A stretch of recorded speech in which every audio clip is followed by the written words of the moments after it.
அனைவருக்கும் வணக்கம். திருவண்ணாமலையில ஒரு சின்ன கிராமத்துல வறுமை கோட்டுக்கு கீழே இருக்கிற ஒரு குடும்பத்துல பிறந்த ஒரு சாமியாரு இன்னைக்கு 197 நாடுகள்ல பிரான்ச்சஸ் வச்சிருக்காரு. அவர்தான் சுவாமி நித்யானந்தா அவர்கள். அவரை பத்தி தான் இன்னைக்கு பாட்காஸ்ட்ல நம்ம பார்க்க போறோம். முதல்ல அவரோட இளமை பருவம் எப்படி இருந்தது அப்படிங்கிறத பார்க்க போறோம். அதுக்கப்புறமா அவர் எப்படி இவ்வளோ பெரிய சக்சஸ்ஃபுல்லான சாமியார் ஆனாரு அப்படிங்கிற வரலாறு பார்க்க போறோம். அதுக்கப்புறமா மற்ற எல்லா சாமியார்களுக்கும் இல்லாத பெரிய பெரிய பிரச்சனைகள் எல்லாம் நித்யானந்தாக்கு மட்டும் வருது. அதுக்கு பின்னாடி இருக்கிற அரசியல் என்ன அப்படிங்கிறதையும் பார்க்க போறோம். சரி, வாங்க ஒன்னு ஒன்னா பார்க்கலாம். சுவாமி நித்யானந்தா திருவண்ணாமலையில இருக்கிற ஒரு சின்ன கிராமத்துல தான் பிறந்தாரு. அவரோட உண்மையான பேரு ராஜசேகரன். அவங்க அப்பா பேரு அருணாச்சலம், அம்மா பேரு லோகநாயகி. சுவாமி நித்யானந்தா எந்த வருஷம் பிறந்தாரு அப்படிங்கிறது சர்ச்சையா இருக்கு. ஏன்னா ஒரு சில டாக்குமெண்ட்ஸ்ல 1977ன்னு கொடுத்திருக்காரு, வேற சில டாக்குமெண்ட்ஸ்ல 1978ன்னு கொடுத்திருக்காரு. ஸோ இப்படி பிறந்ததுல இருந்தே நித்யானந்தா சர்ச்சையோட தான் இருக்காரு. ஆனா நித்யானந்தா ஒரு முறை சொற்பொழிவு நடத்தும் போது அவர் வாயாலேயே தான் பிறந்த வருஷம் 1978 அப்படின்னு சொல்லியிருக்காரு. அடுத்தது நித்யானந்தா பாத்தீங்கன்னா மற்ற குழந்தைகள் மாதிரி ஸ்கூலுக்கு எல்லாம் போகல. அதுக்கு பதிலா அந்த காலகட்டத்துல திருவண்ணாமலையில நிறைய குருமார்கள் இருந்தாங்க, அவங்க கிட்ட போய் தான் கத்துக்கிட்டாரு. நித்யானந்தா எப்பவுமே ஒரே குருவுக்கு கீழே இருக்கல, அவரு வேற வேற குருக்கள் கிட்ட போயிட்டு சீடரா சேர்ந்தாரு. அதனால ஒரு 10-11 வயசு இருக்கும் போது ஹிந்து மதத்துல இருக்கிற நிறைய கருத்துகள், கதைகள் எல்லாத்தையுமே தெரிஞ்சுக்கிட்டாரு. அதுக்கப்புறமா நித்யானந்தாக்கு ஒரு 12 வயசு இருக்கும் போது திருவண்ணாமலையில கிரிவலம் போவோம் இல்லையா, அந்த மலையில உட்கார்ந்து ஒரு நாள் தியானம் பண்ணிக்கிட்டு இருந்தாரு. அந்த நேரத்துல அவருக்கு ஞானம் கிடைச்சதா சொல்றாரு. அதாவது புத்தருக்கு எப்படி போதி மரத்துக்கு கீழே ஞானம் கிடைச்சதோ அதே மாதிரி அந்த மலைக்கு மேல நித்யானந்தாக்கு ஞானம் கிடைச்சதா சொல்றாரு. இதுல இருந்து ரொம்ப வீரியமா ஆன்மீகத்துல ஈடுபட ஆரம்பிக்கிறாரு. மற்ற குருமார்கள் கூட சேர்ந்து பூஜை எப்படி பண்ணணும், பரிகாரம் எப்படி பண்ணணும், அப்புறம் அருள்வாக்கு எப்படி சொல்லணும், இப்படி எல்லாத்தையுமே கத்துக்கிறாரு. அதுக்கப்புறமா ஒரு 17 வயசு இருக்கும் போது அவர் வீட்டை விட்டு கிளம்பி இந்தியா முழுக்க இருக்கிற ஹிந்து மதத்தோட வழிபாடு தலங்களுக்கு போறாரு. அப்படி அவர் இமயமலைக்கு போகும்போது மகா அவதார்னு சொல்லப்படுற பாபாஜி நித்யானந்தாவுக்கு காட்சி கொடுத்ததாவும் அந்த பாபாஜி தான் அவருக்கு நித்யானந்தா அப்படிங்கிற பேரை சூட்டினதாவும் அவர் பதிவு பண்ணியிருக்காரு. அதுக்கப்புறம் அவரோட பயணங்கள் எல்லாத்தையும் முடிச்சுக்கிட்டு திருப்பியும் திருவண்ணாமலைக்கு வந்தாரு. இப்போ அவருக்கு ஓரளவுக்கு வயசு வந்துட்டதுனால மற்ற குருமார்களோட உதவி இல்லாம அவரே பக்தர்களுக்கு பூஜை பண்றது, பரிகாரங்கள் பண்றது, அப்புறம் அருள்வாக்கு சொல்றதெல்லாம் பண்ண ஆரம்பிச்சாரு. இந்த காலகட்டத்துல நித்யானந்தாக்கு ஒரு 1.25 ரூபாய் கொடுத்தா போதும், அவரு திருவண்ணாமலையில எந்த ஏரியாவுக்கு வேணும்னா வந்து அருள்வாக்கு சொல்லிட்டு போவாரு. இப்படி ரொம்ப சின்ன நிலைமையில இருந்து தான் அவரோட பயணத்தை தொடங்கியிருக்காரு. அதுக்கப்புறம் ஒரு சில வருஷங்கள் கழிச்சு பெங்களூர்ல இருக்கிற நித்யானந்தாவோட பக்தர் ஒருத்தருக்கு உடம்பு சரியில்லைன்னு சொல்லிட்டு நித்யானந்தாவை அங்க வந்து அருள்வாக்கு சொல்ல சொல்லி கூப்பிட்டாங்க. அதுக்கு காணிக்கையா 101 ரூபாய் கொடுக்கறதாவும் சொன்னாங்க. அதனால நித்யானந்தா பெங்களூர் கிளம்பி போனாரு. அங்க அந்த நோயாளிய சந்திச்சு அவங்களுக்கு அருள்வாக்கு கொடுத்தாரு. கொஞ்ச நாள்லயே அந்த நோயாளிக்கு குணமாயிடுச்சு. அதுக்கப்புறமா அந்த நோயாளியோட குடும்பத்தார் அக்கம் பக்கத்துல இருக்கவங்க கிட்ட எல்லாம் நித்யானந்தாவோட பெருமையை சொன்னாங்க. அதனால பெங்களூர்ல இருந்து நிறைய பேரு நித்யானந்தாவை அருள்வாக்கு சொல்றதுக்காக கூப்பிட்டாங்க. சோ அதோட விளைவா நித்யானந்தா அடிக்கடி பெங்களூர் போயிட்டு வந்தாரு. ஒரு கட்டத்துக்கு அப்புறம் பாத்தீங்கன்னா நித்யானந்தாக்கு திருவண்ணாமலையை விட பெங்களூர்ல பக்தர்கள் அதிகமாயிட்டாங்க. அதனால நித்யானந்தாவே போய் பெங்களூர்ல செட்டில் ஆயிட்டாரு. அங்க அவருக்கு நிறைய பக்தர்களும் வந்தாங்க, நிறைய வருமானமும் கிடைச்சது.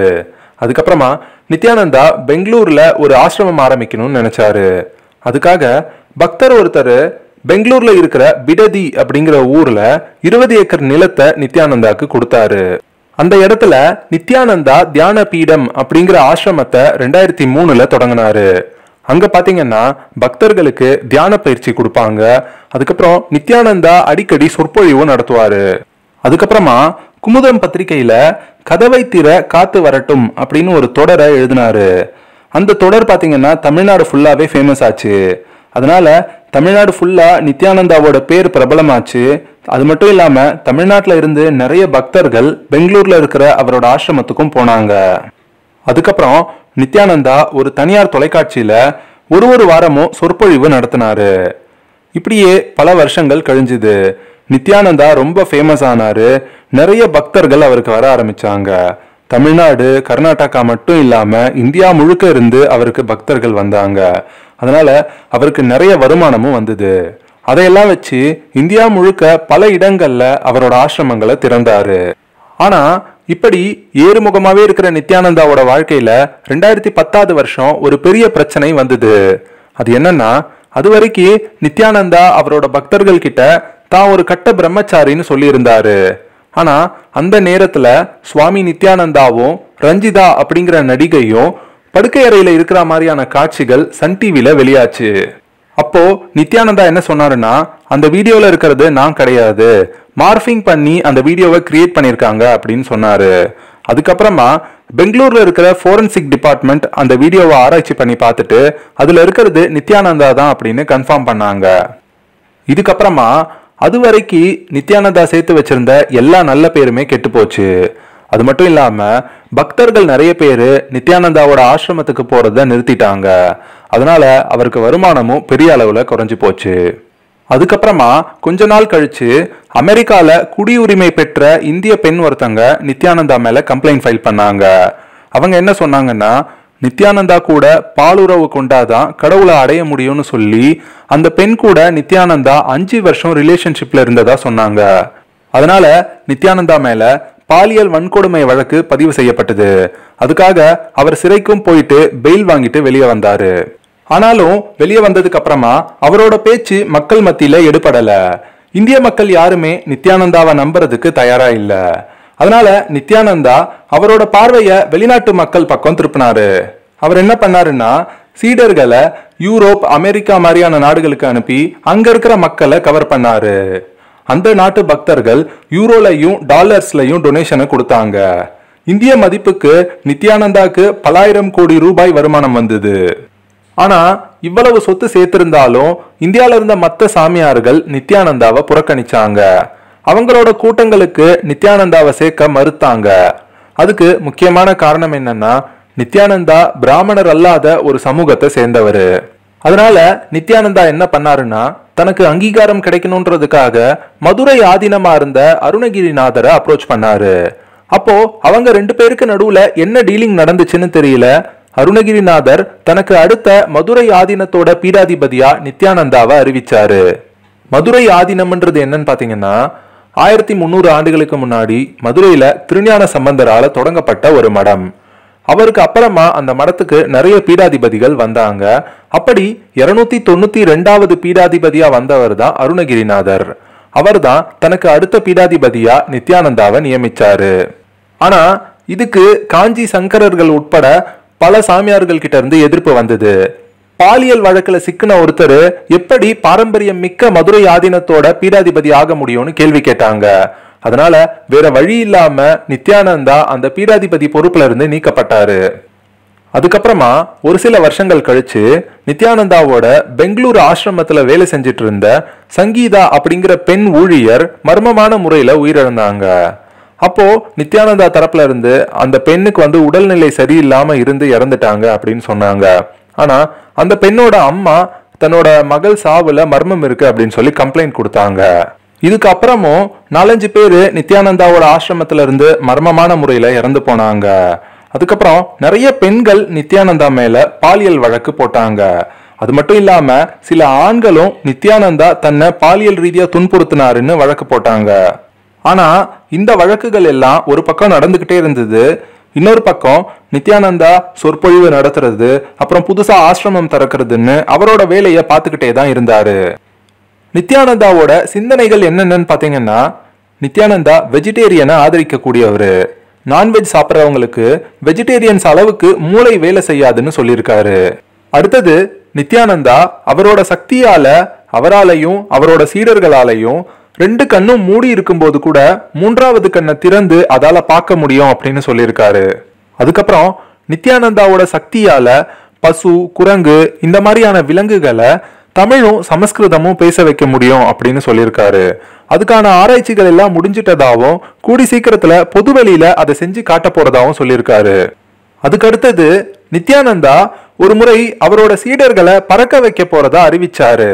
அதனால நிறைய பக்தர்கள் அதை பார்க்கறதுக்காக வந்தாங்க. ஆனா அன்னைக்கு நித்யானந்தாவோட அந்த பறக்க வைக்கிற முயற்சி தோல்வி அடைஞ்சுது. எந்த ஒரு சீடருமே பறக்கவே இல்லை. இந்த மாதிரி காரணங்கள்னால 2017-18 காலகட்டத்துல சோசியல் மீடியால நித்யானந்தாவை பயங்கரமா கேலி பண்ணாங்க. தமிழ்நாட்டுல நித்யானந்தானாலே காமெடி பீஸ்ன்ற மாதிரி ஆயிடுச்சு. ஆனா அதுக்கப்புறமா எல்லாமே மாறுச்சு. 2019 வருஷம் ஜனார்த்தன சர்மா அப்படிங்கிறவரு பெங்களூர்ல இருக்கிற நித்யானந்தாவோட ஆசிரமத்துல அவரோட 3 பொண்ணுங்களை சேர்த்து விட்டதாகவும் இப்போ அவரையே அவரோட பொண்ணுங்களை பாக்குறதுக்கு அனுமதிக்க மாட்டேங்கிறாங்க அப்படின்னு ஒரு கம்ப்ளைண்ட்டை ஃபைல் பண்ணாரு. அது மட்டும் இல்லாம அவரோட விருப்பமே இல்லாம அந்த பொண்ணுங்களை பெங்களூர்ல இருந்து அகமதாபாத் கூட்டிட்டு போனதாகவும் சொன்னாரு. ஆனா ஒரு சில நாட்கள் கழிச்சு அவரோட பொண்ணுங்க ஒரு வீடியோவை வெளியிட்டாங்க.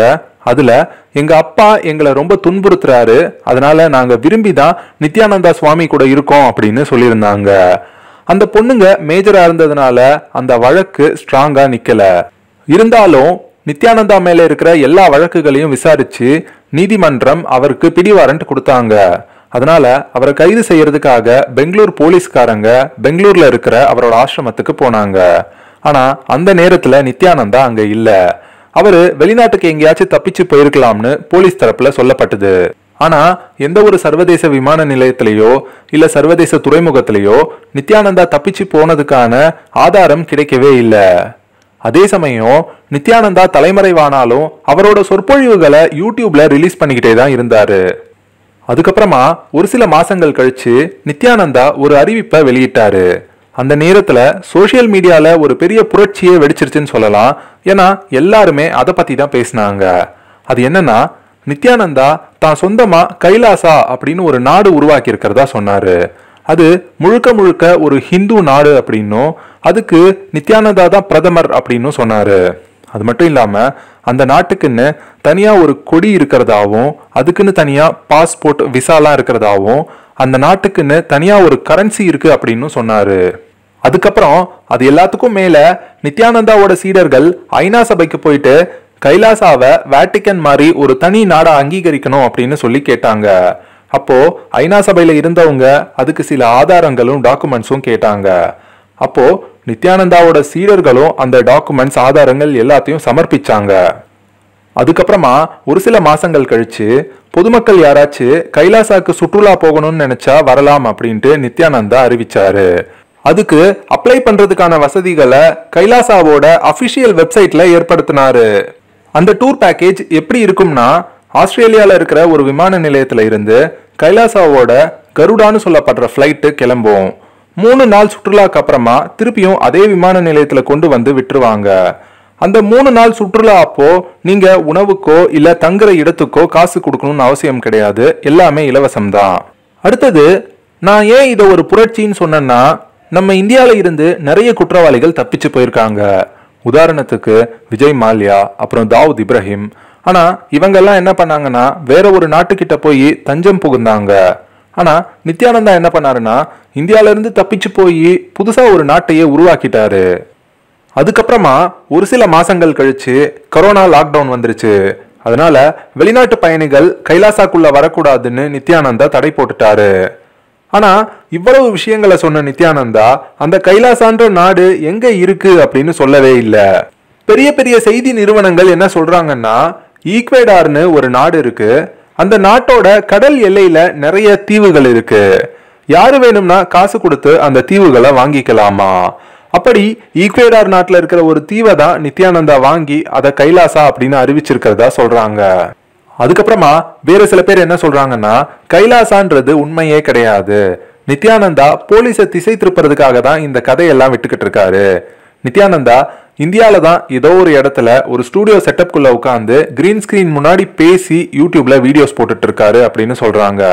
ஆனா இதுல எது உண்மைன்றது நித்யானந்தாக்கு மட்டும்தான் தெரியும். அதுக்கப்புறமா ஒரு சில வருஷங்கள் கழிச்சு நித்யானந்தாவோட சீடர்கள் நித்யானந்தா சமாதி நிலையில இருக்காருன்னு சில வீடியோஸ் போட்டாங்க. அதுல பாத்தீங்கன்னா நித்யானந்தா இறந்து போன மாதிரியே படுத்திருந்தாரு. அதை பார்த்துட்டு சோசியல் மீடியால பாதி பேரு நித்யானந்தா இறந்துட்டாரு அப்படின்னு சொன்னாங்க. மீதி பேரு நித்யானந்தா பாஷா படத்துல வர்ற மாதிரி இறந்துட்டதா காமிச்சிட்டு மாறுவேஷத்துல இந்தியாக்குள்ள வர்றதுக்காக பிளான் போடுறாரு அப்படின்னு சொன்னாங்க. ஆனா அதுக்கப்புறமா ஒரு சில மாசங்கள் கழிச்சு நித்யானந்தாவே யூடியூப்ல பேசினாரு. அப்போ அவர் ஹெல்த்தியா இருக்கிறதா அறிவிச்சாரு.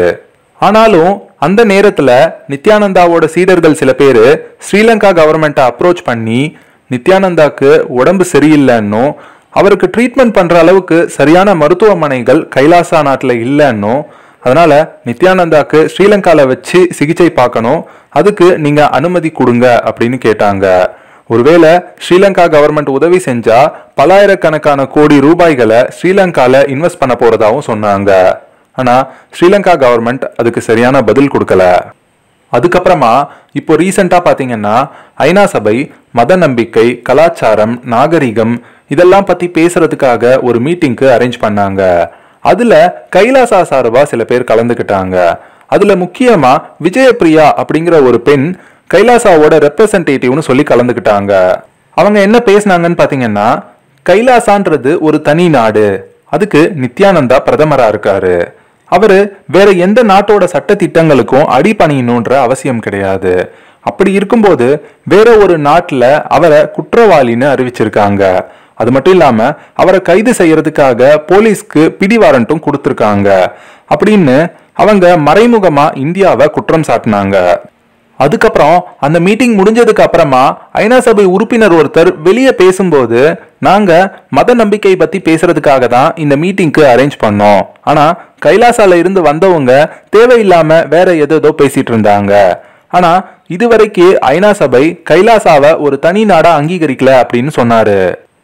எது எப்படி இருந்தாலும் பல்லாயிரம் கோடி ரூபாய் சம்பாதிச்சதுக்கு அப்புறமும் நித்யானந்தா நிம்மதி இல்லாம தான் வாழ்ந்துட்டு இருக்காரு அப்படிங்கிறது தான் உண்மை.